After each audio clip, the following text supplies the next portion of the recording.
সকলকে জানাই আমার তরফ থেকে পয়লা বৈশাখের অনেক অনেক শুভেচ্ছা ও ভালোবাসা।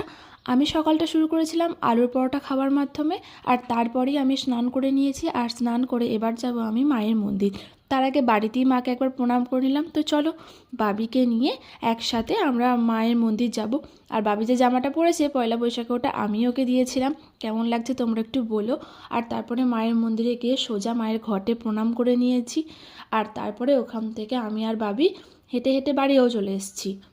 তারপরে বাড়িতে এসে হঠাৎ করে মাথায় এলো একটু মহব্বতের শরবত করি। তোমরা হয়তো সবাই নামটা শুনেই থাকবে, বাট শরবতটা কিন্তু একটু ওকে ওকে ছিল, আমার খুব একটা ভালো লাগেনি, মানে বাড়ির কারোরই খুব একটা ভালো লাগেনি।